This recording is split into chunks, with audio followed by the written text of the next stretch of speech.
PowerPoint's an application that's gotten pretty long in the tooth these days, and it's often maligned by a lot of people.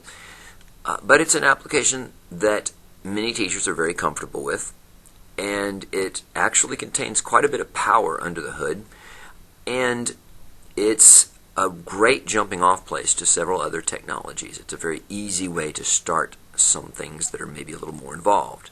So let's look at one possibility. Let's say that you routinely use PowerPoint presentations for your notes and lectures. What if I want to record the entire lecture over the PowerPoint? Well, let's start on my first slide. I've got this old Podium PowerPoint from years ago. Let's go to Insert, and let's choose to insert an audio file. I'm going to simply record my audio. Rather than from a file, I could also record it separately and embed it that way, but let's just record it live. So that brings up the little record dialog box.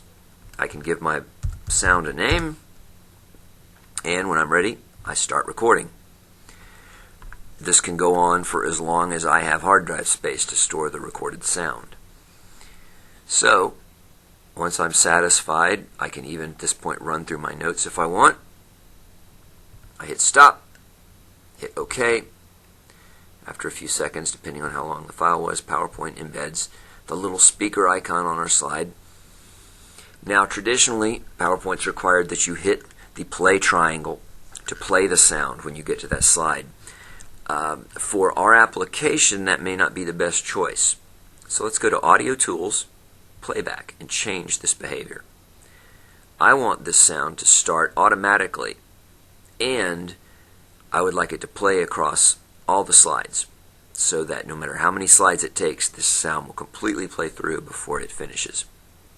I also would like to hide that cheesy speaker icon while the show is going on so that people don't have to look at it. So I'm going to check that, and I'm going to save this file. So let's do a couple of things here. How can I get this file complete with sound out? Well, probably the easiest thing to do is go to File, Save As, and choose to save this not as a PowerPoint at all, but to choose it to save it as a Windows Media video file. At this point, PowerPoint will simply export my entire slideshow as a movie. And when it's done, I can upload that movie to YouTube, I can upload that movie to my Google Drive, I can do whatever I like with it. And the movie will contain all of my notes, all of my transitions, just as if I was going through this live in the classroom. Now there's some other options. So let's look at some of them. I'm going to bring up my Google Drive, and I'm going to delete these. And I'm going to simply drag that presentation that I just saved up to my Google Drive, where it will be shared. Once it's in my Google Drive, I'm going to choose to open it by right-clicking and choosing Open With. However, I'm not going to open it with the Google Drive viewer. I'm going to let Google's own PowerPoint substitute called Google Slides open it and see how it does with it. So give it a few seconds to chew on the file, and Google gives me the PowerPoint presentation rendered in the cloud. Now, let's see how it did. So I'm going to go into presentation mode. Google alerts me that it's now full screen.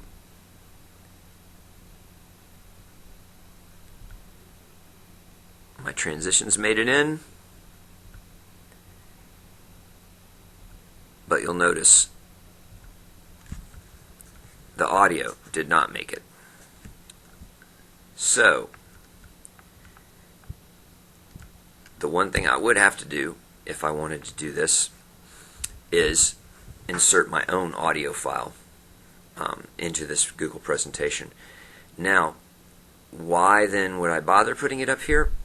Well, because from my Google Drive I can share it publicly with the entire world. Also, I can, once it's in my Google Drive and in one of my Google applications, I can publish it to the web. By publishing it to the web, I can share it on my website with the entire world quite easily.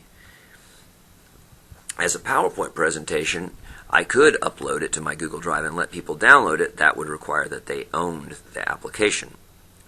Odds are many people these days don't own a copy of PowerPoint, and buying a copy of Office is probably not a cost-effective thing for students to do. So, is there any other last option?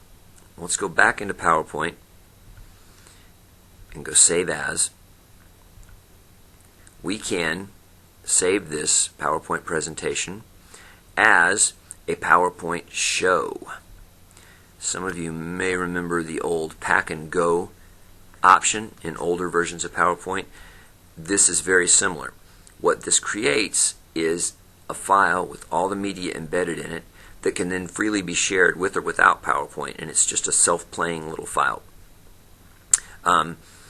If you do this, you can indeed share this file and people can use it whether or not they have PowerPoint. And yes, you can upload this to your Google Drive and share that freely. So these are just a few options that might get you on the road to flipping or doing some things, sharing more information with students without having to learn a lot of new technologies. This is just plain old PowerPoint we're using here.